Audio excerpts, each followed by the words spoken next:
Hello, in this video we are going to add win checking to our Connect 4 game. So we're going to write 5 functions, one for each of the possible ways you can win, up, down, left, right, and then there's 2 diagonals, and then another function that's going to call those functions and return their results. So we're going to check every time we drop a checker, did we get the diagonal win, the vertical win, well, there's 2 diagonal wins, the horizontal win or the vertical win. Do we get any of the, do we win? And it's going to call each of those 4 functions to do that. And where are we going to insert that function here? We're going to do that in our drop checker function. So this is our drop checker function right here. You see if I go up, there's drop checker.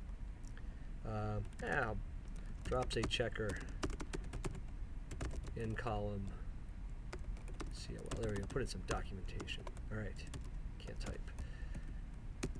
So what we're going to do in here, after we've dropped our checker, flipped our turn, and redrawn the board, is here's where we're going to check for game over. All right, so what do we do? So let's write, we're actually going to need a reset function too, so I guess we'll be adding that. So let's go do that. I'm going to go down to the bottom of my file here, and I'm going to write a function called bool game over. So this is going to check, and right now I'm going to have it return false. And then this is going to return true if any of the 4 possible win scenarios. TF if game over. All right. So that's all that's going to do. So if the game's over, then we'll pop up a message that says, oh yeah, the game's over, and then we'll reset the board. And then let's make a function to reset the board. That's going to be very easy. Let's make a void function called reset. And then in here we're going to set every square, every one of our rows and columns in our 2-dimensional array back to our empty variable. So let's make a for loop to cover all of the rows, or the columns, and then let's make another one here to go down the columns, JJ, there we go, what am I, height. There we go. Go across all the rows, go down all the, go across all the columns, go down all the rows. That's what that's going to do. And then we'll set every square in our board at square ij to empty. So there we go. And then do we want to, after we've reset our board, we probably want to redraw the board. So we'll call picture box 1.invalidate.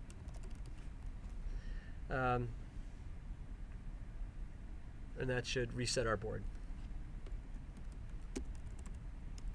Resets board to all empty. Okay, so now let's get to filling in what we're going to need here. We're going to need to check for horizontal wins, vertical wins, and diagonal wins. So let's go make a function to do that. Let's call this one, check horizontal win. No, we'll just call it horizontal win. And rather than being a void, let's make it a bool. Horizontal win. So what this function is going to do is it's going to look at our grid. It's going to scan at all the rows and columns, and if it can find a pattern of 4 in a row, it'll return true. If it didn't find a 4 in a row, it'll return false. So where I need the return statement is at the very end of my function. So I've got to look at all the possible combinations before I can make the determination that I didn't find a win. So the very last line will be return false, and then up here inside the function I'm going to try to prove that I can find a pattern of 4 in a row.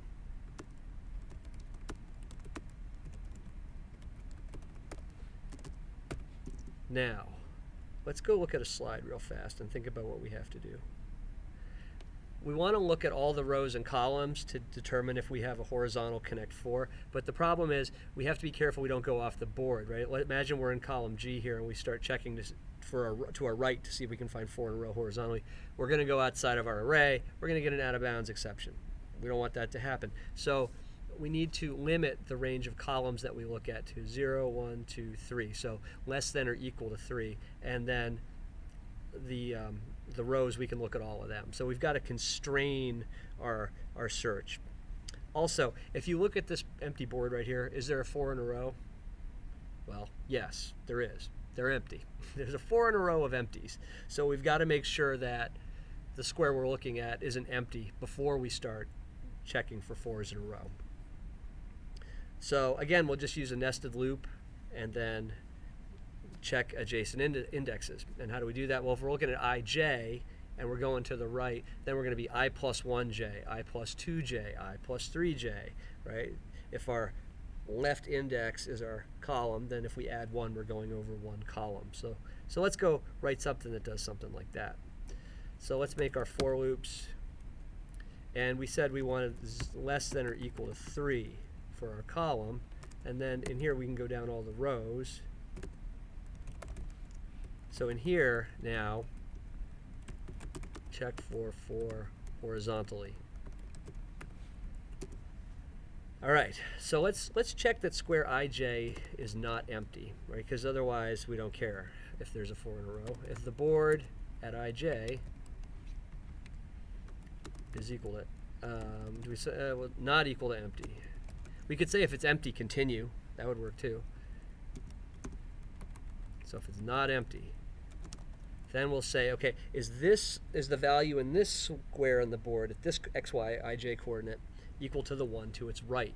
So how do we write that? Well, let's go into board ij and compare that to board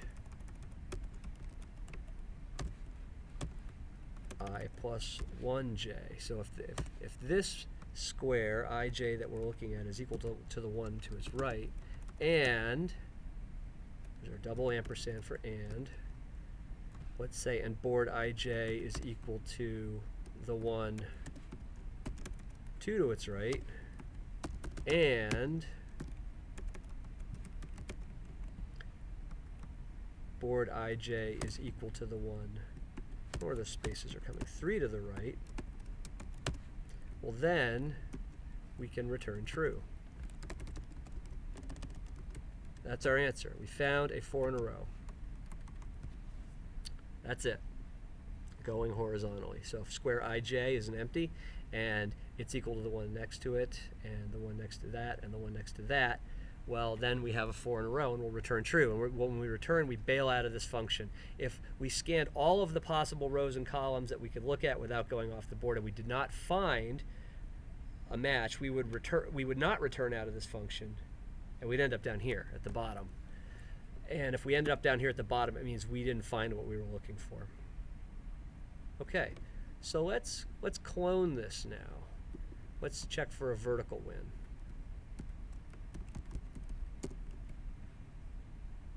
Let's call this check, we'll call this vertical win. Now what has to change here? Let's go look at our slides. When we are looking for vertical wins, we have to be careful we don't go off the bottom of the board, right? So we want to constrain our row search to 0, 1, and 2. So our row is 0, 1, or 2 is going to be j less than or equal to 2. Otherwise, if we start searching down here for verticals and we're looking down for our patterns, we're going to go off the bottom of the board, and we don't want that. So we've got to constrain our rows in this example, but not our columns. We can look at all our columns. And instead of, when we're comparing squares, we're going to be changing our j instead of changing our I. So let's see what we have to do here. So we can look at all of our columns, and we said that our rows were going to have to be constrained to less than or equal to 2, and then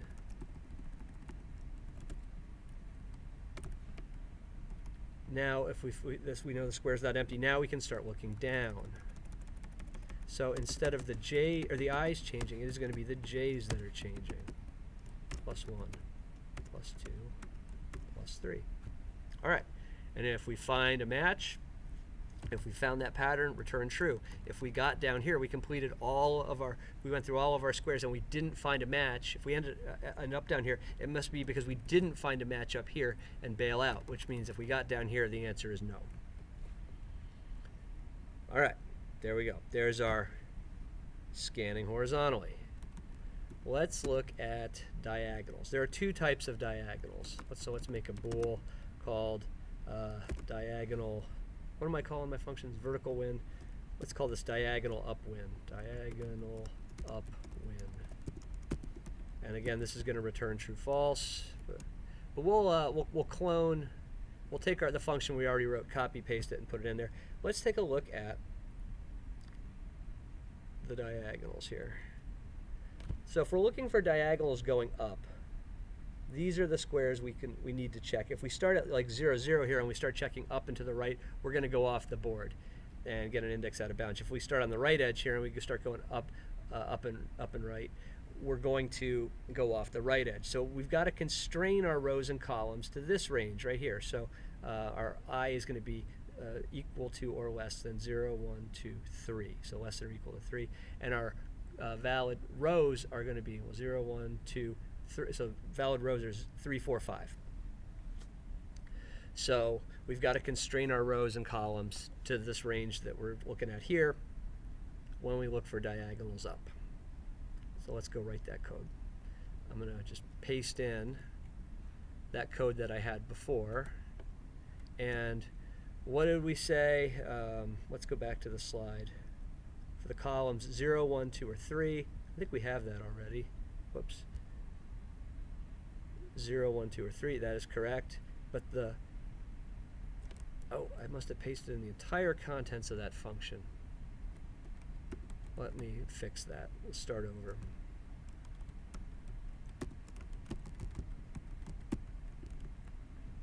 So if we're looking at from diagonals up, our i's go from 0 to 3, including 3, and our j's start at 4, and they go up to and including, I believe it was 6, 4, 5, and 6. Now, when we're actually checking the squares, we're going over to the right every time we check, but we're going up vertically every time we check. So up means negative, means we're going closer to 0. So these are going to be negative, and the i's are going to be positive. They're going to be increasing to the right and decreasing, the decreasing rows, increasing columns. If we can find that pattern, then we found a diagonal up. I hope that's right. Okay, and now let's clone this for diagonal downs. Diagonal downwinds. All right, now let's go look at the rows and columns we have to check there. So 0, 1, 2, 3 for our columns, and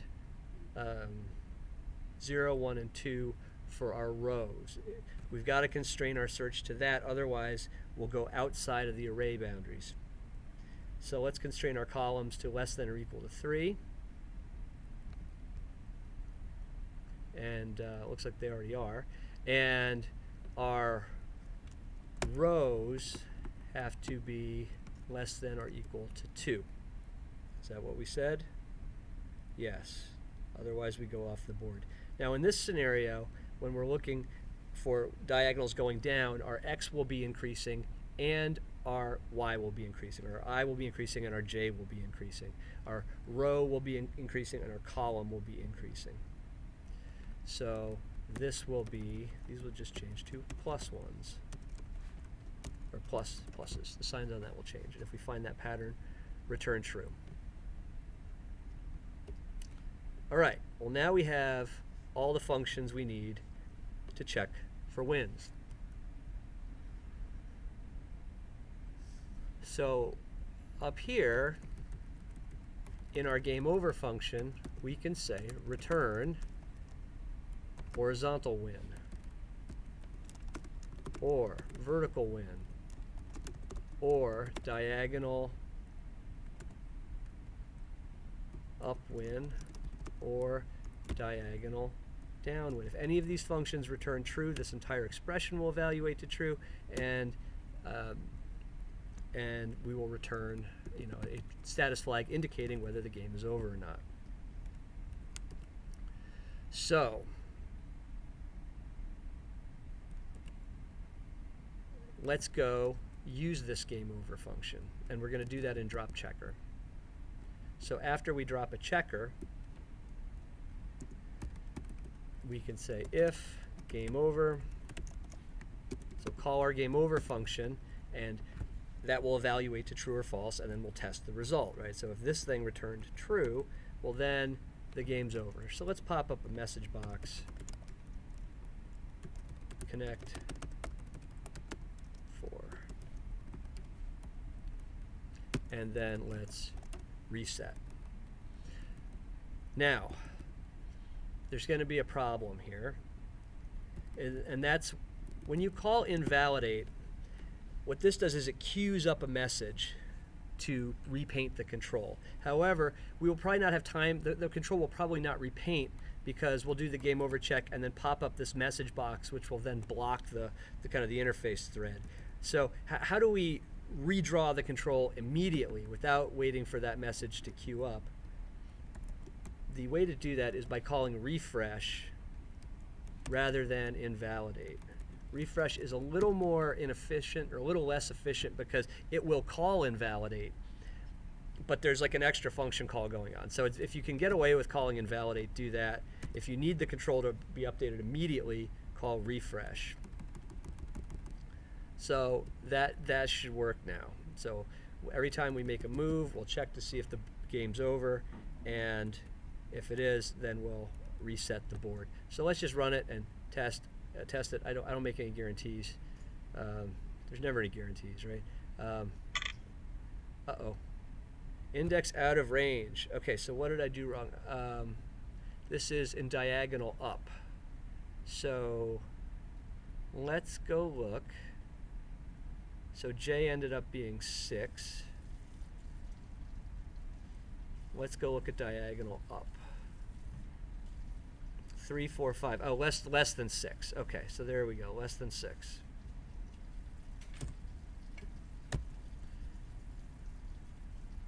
So let's try that again.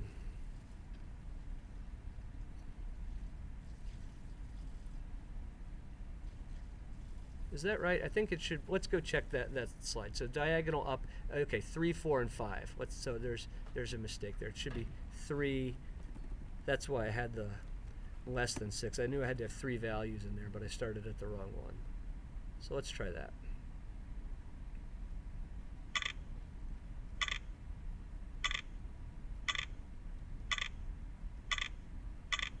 Connect 4. There it is. And we reset the board.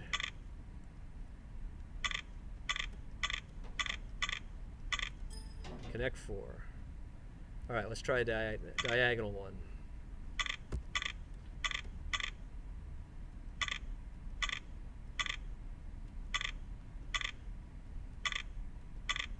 Connect. Oh, I got the vertical. Oh, nuts! I got the vertical one. You know, there's a way to automate this. Black, red. All right, I'm just going to assume that it works. Obviously, I'm suffering from brain damage or something, and I can't seem to get this to work. Also, I'm having a trouble telling the red and the black apart. So there's a black checker.